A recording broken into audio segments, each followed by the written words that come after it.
Surabhi kitchenലേക്ക് എല്ലാവർക്കും സ്വാഗതം. ഇന്ന് ഞാൻ വന്നിരിക്കുന്നത് നല്ല സ്പെഷ്യൽ ആയിട്ടുള്ള ഒരു ചന്ന മസാല റെസിപ്പി ആയിട്ടാണ്.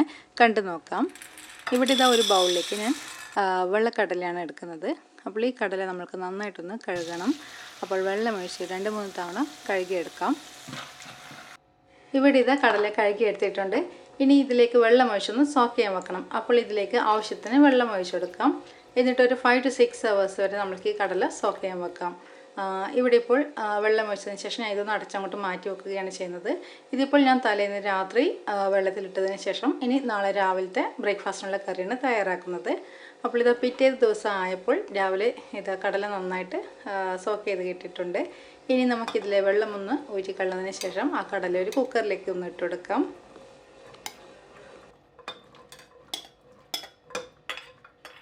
ഇവിടെ കടല കുക്കറിലിട്ടതിന് ശേഷം ഇതിൻ്റെ കൂടെ കുറച്ച് മഞ്ഞൾപ്പൊടിയും പിന്നെ ആവശ്യത്തിന് ഉപ്പും കുറച്ച് വെള്ളവും കൂടി ഒഴിച്ചെടുക്കുന്നുണ്ട്. അപ്പോൾ നമ്മുടെ കടല നന്നായിട്ട് വേവിച്ചെടുക്കണം. അപ്പോൾ ഇതിലേക്ക് ഞാൻ ഉപ്പും മഞ്ഞൾപ്പൊടിയും വെള്ളവും ചേർത്ത് കഴിഞ്ഞു. ഇനി ഇതൊന്ന് അടച്ചു കൊടുക്കാം. കുക്കറിൻ്റെ മൂടി അടച്ചതിന് ശേഷം നമ്മൾക്കൊന്ന് കുക്ക് ചെയ്യാൻ വെക്കാം. അപ്പോൾ ഇത് ഫ്ലെയിം ഓൺ ചെയ്തിട്ടുണ്ട്. ഇനി ഇതിൻ്റെ വെയിറ്റ് കൂടി ഇട്ട് കൊടുക്കാം. എന്നിട്ടൊരു 4-5 വിസിലിട്ടതിന് ശേഷം നമ്മൾക്കിത് ഓഫാക്കി വെക്കാം. അപ്പോഴേക്കും നമ്മുടെ കടല നന്നായിട്ട് വെന്ത് കിട്ടും. ഇവിടുത്തെ കുക്കറിൻ്റെ ആവിയൊക്കെ പോയതിന് ശേഷം ഞാൻ കുക്കർ തുറക്കുവാണ്. അപ്പോൾ ഹൈ ഫ്ലെയിമിൽ ഒരു വിസിലിട്ട് പിന്നെ ഒരു 10 മിനിറ്റ് ലോ ഫ്ലെയിമിലാണ് ഞാൻ കുക്ക് ചെയ്തിരിക്കുന്നത്. അപ്പോഴേക്കും നമ്മുടെ കടല നന്നായിട്ട് വെന്ത് കിട്ടും. സാധാരണ വൈറ്റ് കടലയിലും ബ്ലാക്ക് കടലയിലും ഇതേ രീതിയിൽ തന്നെയാണ് ഞാൻ കുക്ക് ചെയ്യാറുള്ളത്. അപ്പോൾ ഇതാ കടല നന്നായിട്ട് വെന്തിട്ടുണ്ട്. ഇനി ഇതൊന്ന് മാറ്റി വെക്കാം. ഇനി ഇവിടെ ഇതാ ഒരു പാൻ ചൂടാൻ വെച്ചിട്ടുണ്ട്. അപ്പോൾ ഈ പാൻ ഒന്ന് ചൂടാകുമ്പോൾ നമ്മൾക്ക് ഇതിലേക്ക് ഓയിൽ ചേർത്ത് കൊടുക്കാം. വെളിച്ചെണ്ണ അല്ലെങ്കിൽ സൺഫ്ലവർ ഓയിൽ ഏതെങ്കിലും ഉപയോഗിക്കാം. ഞാനിവിടെ വെളിച്ചെണ്ണയാണ് എടുത്തിരിക്കുന്നത്. എന്നിട്ട് ഇതിലേക്ക് ഒരു 1/4 ടീസ്പൂൺ പെരിഞ്ജീരകം, പിന്നെ ഒരു നുള്ള് സാധാരണ ജീരകം, പിന്നെ ഒരു 3/4 ടീസ്പൂണോളം ഗരം മസാലപ്പൊടി, 1 ടീസ്പൂൺ ഇഞ്ചി വെളുത്തുള്ളി പേസ്റ്റ്, ഇവയൊക്കെ ഒരുമിച്ചൊന്ന് ചേർത്തൊന്ന് നമുക്ക് വഴറ്റിയെടുക്കാം. കൂടുതൽ സമയം വഴറ്റേണ്ട ആവശ്യമില്ല. ഒന്ന് ചൂടായി വരുമ്പോൾ നല്ലൊരു സ്മെല്ലായിരിക്കും. അപ്പോൾ തന്നെ നമ്മൾക്കിതിലേക്ക് ഉള്ളിയും പിന്നെ തക്കാളിയും കട്ട് ചെയ്തത് ചേർത്തെടുക്കാം. ഇവിടെ ഒരു 2 മീഡിയം സൈസ് ഉള്ളിയും പിന്നെ ഒരു ചെറിയ തക്കാളിയാണ് ഞാൻ എടുത്തിരിക്കുന്നത്. ഒന്ന് വഴറ്റി കൊടുക്കാം.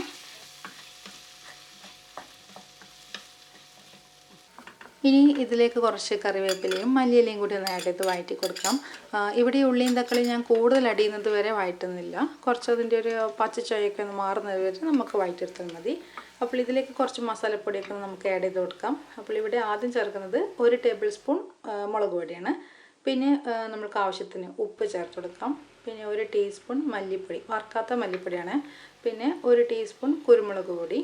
അങ്ങനെ ഇവിടെ മസാലപ്പൊടികളൊക്കെ ചേർത്ത് കഴിഞ്ഞു. ഇനി ഇത് നന്നായിട്ട് മിക്സ് ചെയ്തൊന്ന് കുറച്ച് സമയം വഴറ്റിയെടുത്താൽ മതി. എന്നിട്ട് നമ്മൾക്കിത് ഓഫ് ചെയ്ത് വാങ്ങി വെക്കാം.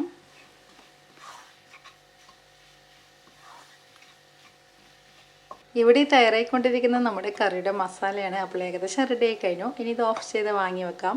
എന്നിട്ട് ഇത് തണ്ണി കഴിഞ്ഞാൽ നമ്മൾക്കിതൊരു മിക്സിയുടെ ജാറിലേക്ക് ഇട്ട് ഒന്ന് അരച്ചെടുക്കാം. ഇതിവിടെ മസാല തണ്ണിയിട്ടുണ്ട്. ഇതിനെ ജാറിലേക്ക് ഇടുകയാണ് ചെയ്യുന്നത്. ഇതിൻ്റെ കൂടെ ഞാൻ കുറച്ച് കുക്ക് ചെയ്തെടുത്ത കടലയും അതിൻ്റെ കൂടെ വേവിച്ച വെള്ളവും കൂടി ചേർക്കുന്നുണ്ട്. എന്നിട്ട് ഇത് നന്നായിട്ടൊന്ന് അരച്ചെടുക്കാം. ഇവിടെ അങ്ങനെ ആ മസാലയും കടലയും നല്ല പേസ്റ്റ് രൂപത്തിൽ അരച്ചെടുത്തിട്ടുണ്ട്. ഇനി ഇതൊന്ന് മാറ്റി വെക്കാം. എന്നിട്ട് നമ്മൾ നേരത്തെ എടുത്തിരിക്കുന്ന പാൻ ഒന്ന് വീണ്ടും ചൂടാക്കാം. ഇതിലേക്ക് ഓയിലാണ് ചേർത്ത് കൊടുക്കുന്നത്. ഇനി ഇതിലേക്ക് പച്ചമുളക് ഒന്ന് കട്ട് ചെയ്ത് ചേർത്ത് കൊടുക്കാം. ഒരു 3-4 പച്ചമുളക് നമുക്ക് നീളത്തിൽ കട്ട് ചെയ്ത് ഒന്ന് ചേർത്ത് കുറച്ച് സമയം വഴറ്റാം. ഇനി ഇതിലേക്ക് നമ്മൾ അരച്ചെടുത്തിരിക്കുന്ന ആ പേസ്റ്റ് ഇതിലേക്ക് ഒഴിച്ചെടുക്കാം.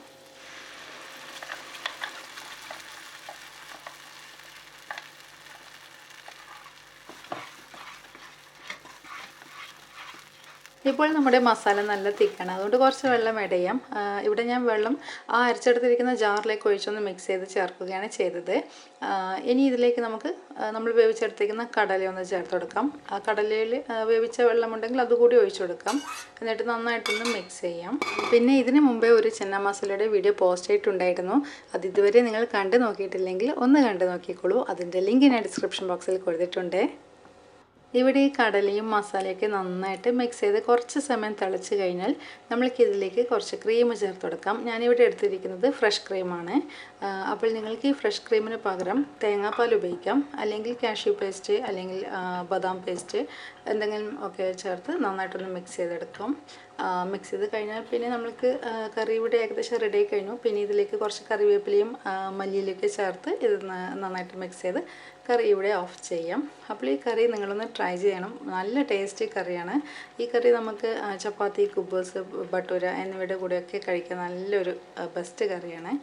അപ്പോൾ നിങ്ങൾ ഇതുവരെ ട്രൈ ചെയ്ത് നോക്കിയിട്ടില്ലെങ്കിൽ തീർച്ചയായും ഒന്ന് ട്രൈ ചെയ്ത് അഭിപ്രായങ്ങൾ കമൻറ്റ്സ് വഴി അറിയിക്കണം. അപ്പോൾ ഇനിയും പുതിയൊരു റെസിപ്പിയുമായിട്ട് ഞാൻ വരുന്നതായിരിക്കും. നമ്മൾക്ക് വീണ്ടും കാണാം. താങ്ക്